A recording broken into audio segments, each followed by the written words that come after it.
आइए चलते हैं हिस्ट्री ऑफ इंग्लिश लिटरेचर के दूसरे पड़ाव में। इसमें हम देखेंगे अगस्तान पीरियड से मॉडर्न पीरियड तक। तो चलिए चलते हैं प्रणव सर के साथ लिटरेचर के इस रोमांचक सफर में। अगस्तान एज काल 1700 से 1750।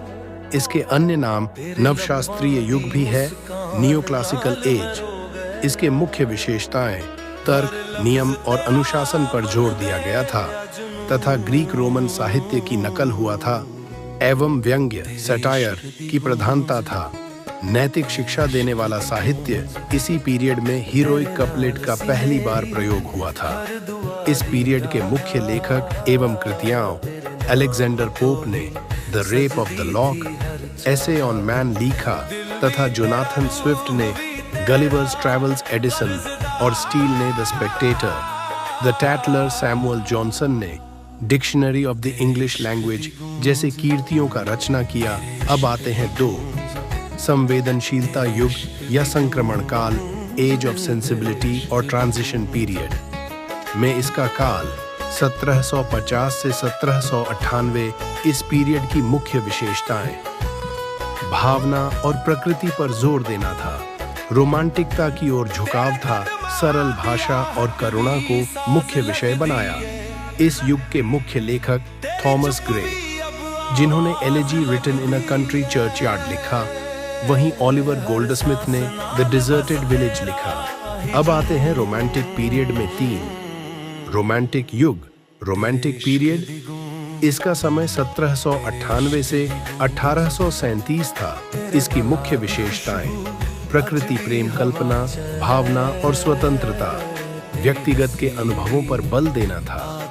इस युग के मुख्य कवि William Wordsworth, Samuel Taylor Coleridge, John Keats, PB Shelley तथा लॉर्ड बायरन थे। रोमांटिक युग को प्रकृति और भावना का युग कहा जाता है। तो चलिए चलते हैं विक्टोरियन पीरियड के तरफ। विक्टोरियन युग, विक्टोरियन पीरियड, इसका समय 1837 से 1901 था। इसकी मुख्य विशेषताएं सामाजिक यथार्थवाद, उपन्यासों का विकास तथा औद्योगिक क्रांति का प्रभाव था।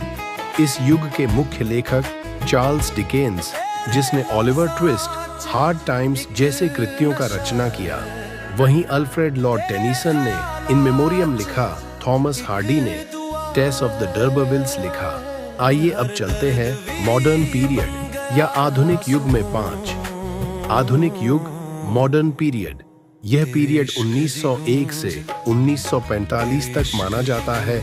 आधुनिक काल अंग्रेजी साहित्य में नए प्रयोगों, यथार्थवाद और मनोवैज्ञानिक गहराई का दौर माना जाता है। इस काल के लेखक परंपरागत शैली से हटकर व्यक्ति की आंतरिक अनुभूतियों, समाज की समस्याओं और युद्ध के प्रभावों को व्यक्त करते हैं। मुख्य विशेषताएं परंपरा से विद्रोह और प्रयोगवाद, एक्सपेरिमेंटेशन, यथार्थवाद, रियलिज्म और